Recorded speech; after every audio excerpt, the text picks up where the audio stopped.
Okay. Brady, thank you for meeting with me today to do the pre-conference before your observation. I'm looking forward to your observation. I reviewed your lesson plan, and as you are probably aware, with T-Test, there's 3 general domains that we evaluate, which is the planning, the instruction, and the classroom culture. And then within each of those domains, there's several subdomains. Planning consists of standards and alignment, data and assessment, knowledge of students and activities. Instruction consists of achieving expectations, content, knowledge, and expertise, communication, differentiation, monitor, and adjusting. And then the learning environment is composed, of course, of the classroom environment, managing student behavior, and classroom culture. So, with regards to planning and standards and alignment, it's pretty clear in reviewing your lesson plan that you submitted to me and your pre-observation reflection that this particular unit is aligned to grade level financial literacy standards, including TEKS 5.10B, 5.10D, and 5.10E, with an emphasis on understanding gross income, net income, deductions, budgeting, and smart spending.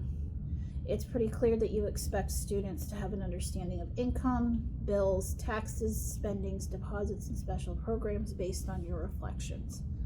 And then as far as integration of technology, I know you guys are going to be doing a Blue Kit activity to assess prior knowledge at the beginning, as well as calculators where appropriate. Kids will be using kids who have that accommodation.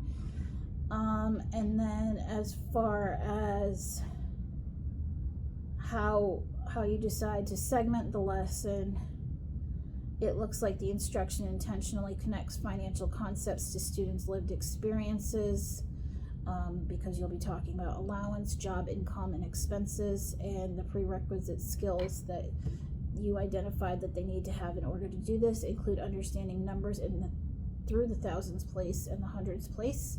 They also need to know how to count money and use decimals. They need to understand spending and receiving, and must know how to fill in a table and how to answer questions related to the tables that they are completing. I just had one question with regards to standards and alignment. How is the lesson structured and the pacing addressed in this lesson, would you say? So it's over 1 to 2 weeks in our WIN class, which is our intervention class, which is 30 minutes long, 4 days a week. It was a little difficult because it happened to be at the same time that we had like a bad weather day. And then I think we had the Friday half day. No, we had Wednesday and Thursday were half days. Right. And something else. So it was a little funky. And even the next week when we did it, we had a couple different events. But it's usually typically that, and depending on how engaged the kids are and where they started at, because we took the information from an interim showing their deficits. So okay, as we see that they progress, we could do it in 2 weeks. Okay, I'm glad that you brought up the interim specifically, because now we're going to talk about data and assessment. It's clear that you have multiple formative and summative measures to monitor student understanding over time in this unit and in this lesson. Like I already mentioned, you're doing the Blue Kit assessment to gauge the prior knowledge about the topic of financial literacy. And then you'll engage in some teacher-led problem solving and observation during the guided practice. You guys are retaking the financial literacy assessment in AWARE as part of your summative measure, with the clear criteria that everybody needs to get 80% or higher on the test. And then that data is kind of going to inform what your next steps will be, which may be targeted review or extension through IXL, depending on who hits that 80% target or higher and who might not. And then it looks like the way you're communicating the classroom and school goals to stakeholder is just the prior knowledge about financial literacy.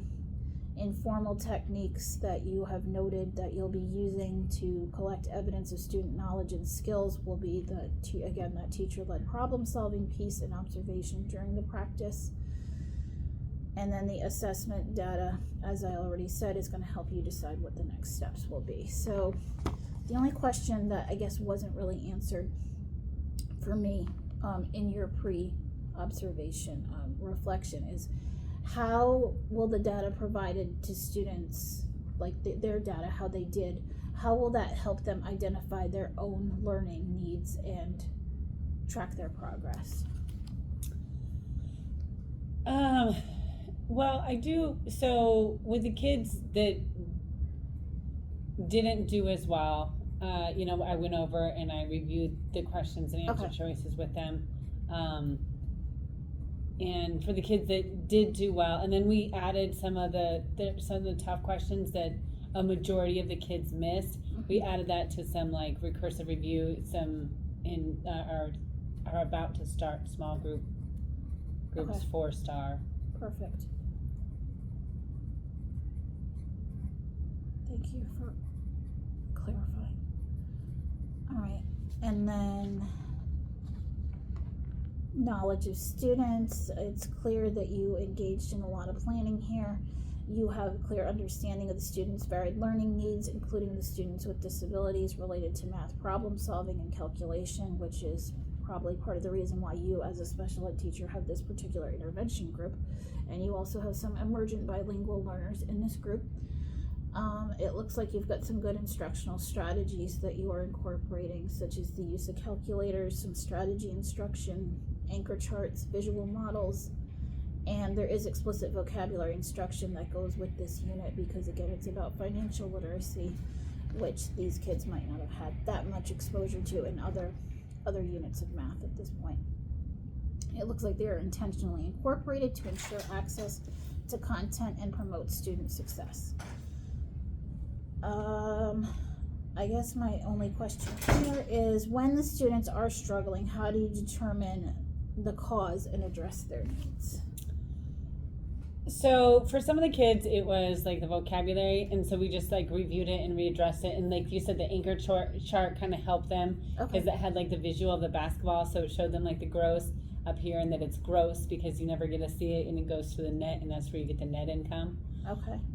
Some of the kids, it was the way questions were asked on the test. Like I did a drag and drop, and the kids really struggled with that. Okay, so like the wording of the questions. Well, and it was the wording of the answer choice, and I thought it was interesting because it was explicit in the sense that it asked like, what was the net, like how did you find out the net income, and they were supposed to put like the price of the net income, and you figured that out by, and you were supposed to say how like you figured it out, but they kept wanting to do the figuring out first and the net income last. Oh, I see. So as if we would typically do like 4 + 6 =, and they wanted to do the that computation first. Right. When you moved it. And so Okay. that was something that we were going to focus on because they have a lot of those as well in STAR, and just telling the kids like what is it they're really looking for. That makes sense. That makes total sense to me, because we do associate math and math problems with computation first sometimes before vocabulary. So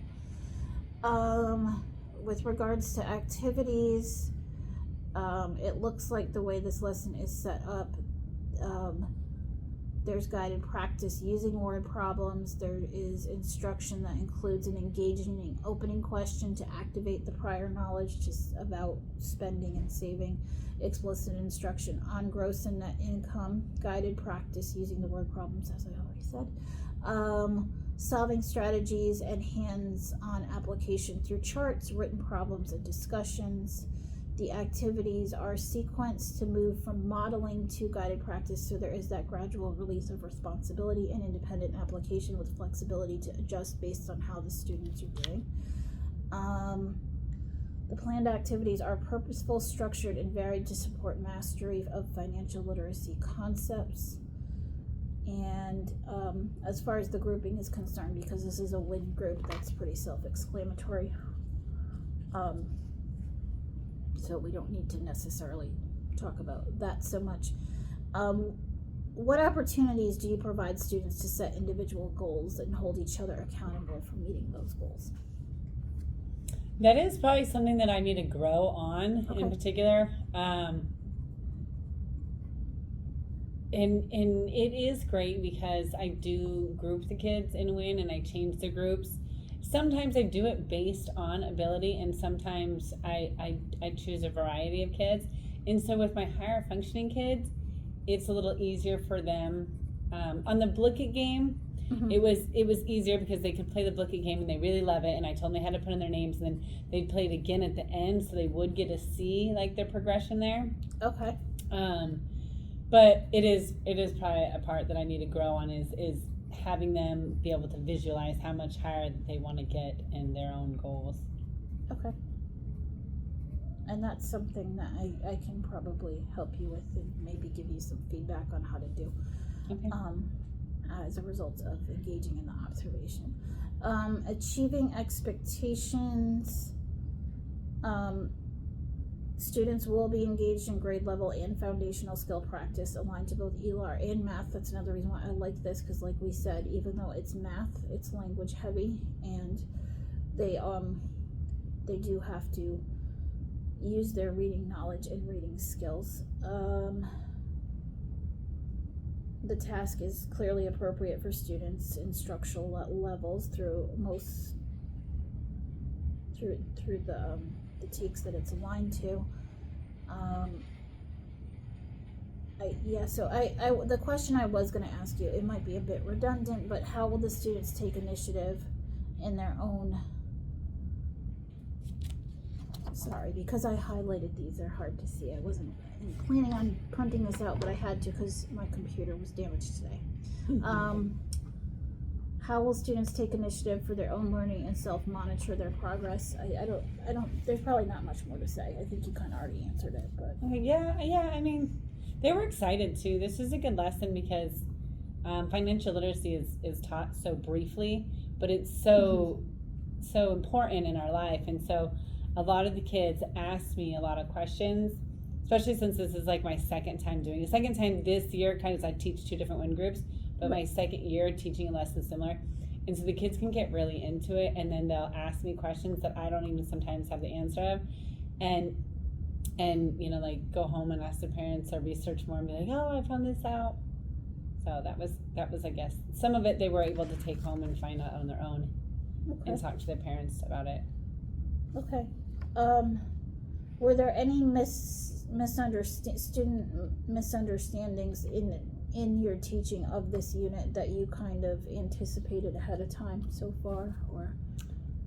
There's the kids don't understand taxes exactly, and so like there was some misunderstandings about taxes and sales tax and property tax, and especially are all taxes the same, and what do we spend taxes on, and things like that.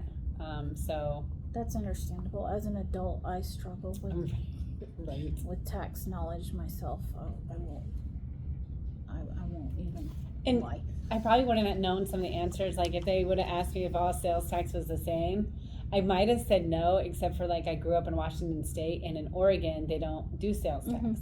Yeah. So I knew immediately it wasn't. But at one time we didn't have them either. Right, and so one of the kids researched, I guess to go along with the last question, one of the kids researched it and found out that Hawaii was the one with the largest sales tax. So. Okay, cool.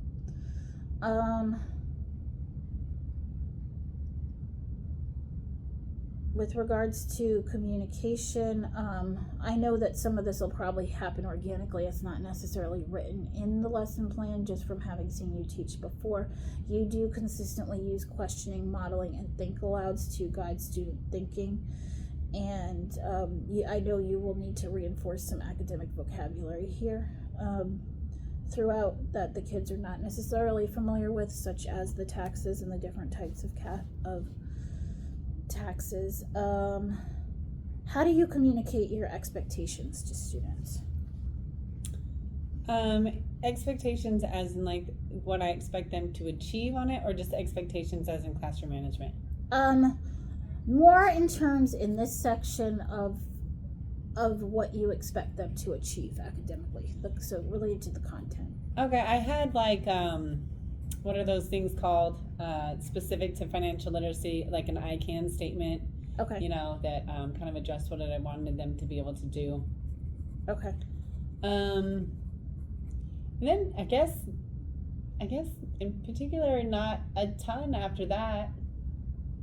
Okay. Probably a place that I could grow on, like telling them my expectation of what I want them to learn. Okay. I mean, I have seen you post the objectives before. Yeah. I think sometimes we do that and we just forget to make reference to it at times. It's just one of those things that seems like more of a formality, but it does help the kids kind of internalize what's expected of them. As far as differentiation is concerned, I know that you will be doing, this is in the context of small group support. I know that you will conference with kids individually from, again, having observed you in the past during the guided practice and independent practice piece specifically. And we already talked about the anchor charts. There might be some sentence stems in there that you'll use, even though this is, again, a math lesson. It's a math lesson that involves writing, manipulatives, whiteboards, and visual models that I've seen you use in the past. How do you know when students are confident, do you think, about the material? I definitely have like a group that sit closer to me that are less confident. And then I have some other ones that I spread out that are more confident. And the more confident kids will, they'll engage in discussion more, as well as, just kind of tend to get done with the questions quicker. Okay. But I do really like both groups because I feel like both groups still feel safe without getting it right. I do particularly have one student that I feel is very not confident. Okay. And it is very hard for her to say anything. And has been all year and has been with all of her teachers. And so that one's kind of hard. And so I try to give her like hugs and tell her how proud I am of her and stuff like that in general. But I think she's scared to be wrong, which I feel like my classroom is typically one where you can be wrong, because even some of the smartest kids in 5th grade will be in here and I'll be like, oh no, but that was a really good choice, I really like your thinking on that. Or sometimes they'll be like, oh, I know what it is, and I'll be like, okay, you work on it and then come back, even though I know that their thought process isn't right, but it'll show their problem solving skill if they can get to the end and be like, wait a sec, this doesn't make sense. I might have been rambling. No, not at all. You brought up a lot of good points. I have noticed that a lot of our kids are afraid to be wrong, and at various grade levels in our on our campus, and haven't really fully internalized that is part of learning. Like, you have to make mistakes. It's not a bad thing. So I'm wrong. Sometimes I just write the wrong number down, and then then there'll be this huge conundrum of they'll be like, well, I got this answer, I got this answer. I'm like, well, why did we get it wrong? And they'll be like, well, Miss K, you wrote a 6 instead of I'm not going to say a 7, instead of an 8. And I'll be like, well, why didn't anybody tell me? Like, do you see I make mistakes too, guys? And so, I mean, I do like that. I try really hard, because there is such a thing. I won't say there's not such a thing as a stupid question, because there is such a thing. When those questions that shouldn't have been asked, you're just asking everybody to laugh. Right. But misunderstandings, are okay, and being wrong is okay, because that's kind of a growth mindset. Absolutely. So as far as monitor and adjusting, you're not somebody who just sits at their desk. You are somebody who I anticipate will, based on prior experience, will be circulating, questioning, checking students' work, and providing feedback. You're pretty good at making adjustments in the moment if there are misconceptions that you didn't anticipate, or conversely, if they're understanding maybe more than you thought they were. So I know that we will see that as far as monitor and adjust. That is a strength of yours, I think. What behaviors might you see to indicate that your pacing might need to be adjusted, do you think? So because there can be a variety of kids in here, sometimes, like I said, some of them get it quicker than others. And so for the ones that seem to blow through it, which is not usually a total blowout of anything, but sure. I'll be like, okay, I want you to create me a problem, and you have to create me a problem, and then you have to solve the problem. and then check your work in one way. And then when you're done, give me a thumbs up and I'll come by and see it. Because then I tell them that question is going to come up next time. And then I'll put it in our like assignments so that then they feel ownership over questions too. And so the next time when we're doing like small group or when, and that question comes up, I'll even let them go to the board and model it. And well, it's their question. So they feel excited, like they have ownership and like Yes. purpose, I guess. Yeah. Yeah, I'm they not sure if I kinda have answered that all. Yeah, no, like you did. You're spiraling the questions that were challenging, bringing them back, I think, and again, giving them kind of something to have a little expertise with, even if it's because they had prior experience with the question. Yeah, and I guess for my lower ones, you know, because I have a variety of lower ones, some that are resource and some that aren't. Mm-hmm. You know, I'll try, like I said, I try to have some of them grouped closer together. My resource kids, they only stay 15 minutes with me and win. Okay. So I don't have them grouped together. But I will remediate and do these things with them a lot of times in resource as well. Okay. So that they are still getting it, but I guess the expectation sometimes, you know, if it's like adding and subtracting with uncommon denominators, I mean, that's not this, but I might not make them do it because those problems take so long, but because most of them also get a calculator, the expectation would be that they would do this type of problem with their calculator, you know, as an accommodation. Sure. All right. Classroom routines at this point in the year, it is February, so I anticipate they're well established and efficient. You don't really have any issues with organization of instructional materials. So I guess just what I'm wondering is, what are some strategies that you use to involve students in leading and managing responsibility in the class? Because it's going to look different, again, because it's smaller group. Okay, so how do I get them to lead the class, or say like how do they kind of manage responsibilities? Like are there jobs? I don't know. That okay, or that kind of thing. Not really. Sometimes I'll ask one of the kids to like pick up all the paperwork and stack them for me, you know, when they're working on things. Sometimes, I guess this isn't specific to that, but one of the kids that is in that WIN groups, she also comes with me in the morning time to kind of hang out, and so she'll write the names on the desk of where I want the kids to sit. Okay. And I'll have her maybe, you know, put paper out or something for me. That's more of just for fun than it is for necessity. Yeah, but if that helps them take ownership and be engaged, then I don't, you know, I think that should not be undermined. That's still really important. And then with regards to managing student behavior, you have very good relationships with the kids that you've worked really hard to build.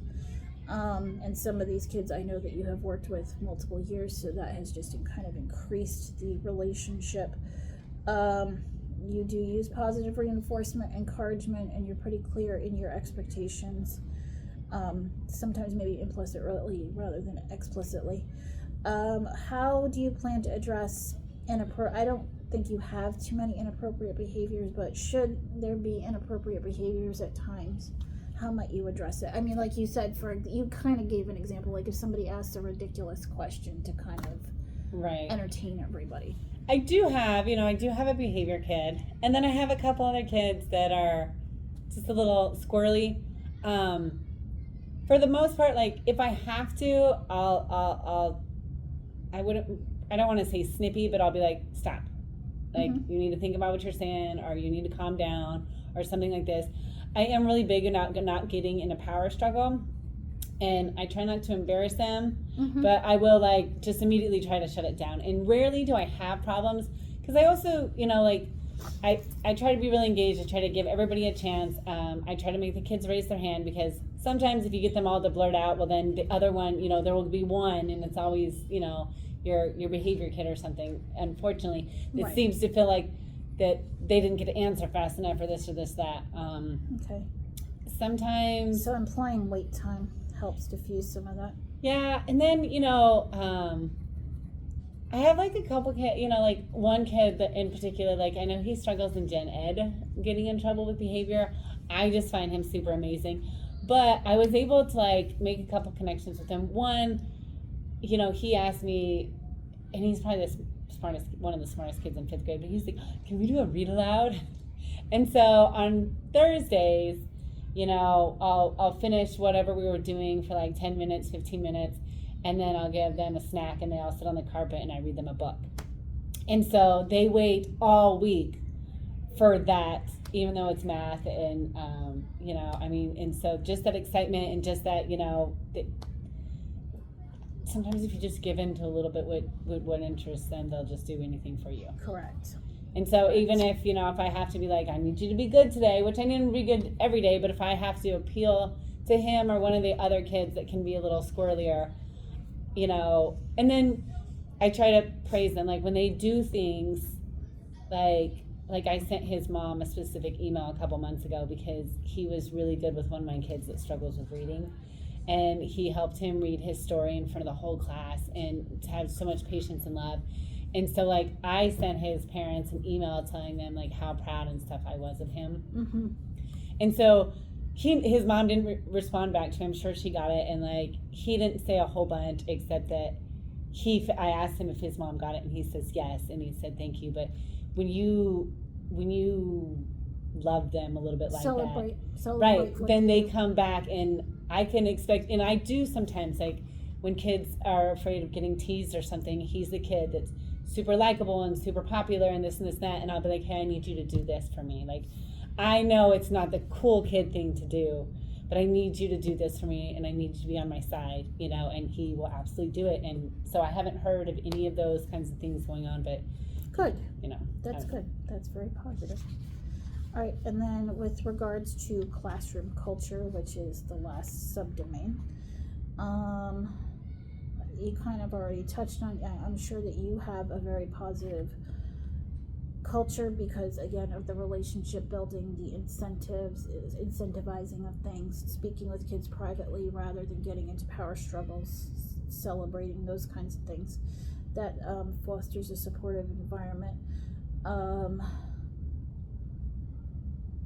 And then my question that I was going to ask, but I feel like you've already answered it, so I think we can conclude this portion, is how is positive rapport amongst students established and maintained? You already talked about that, so I don't think we need to discuss it anymore. So I'm looking forward to seeing your lesson. So I'll be observing tomorrow. Well, yay! And nope, that's recorded. Stop.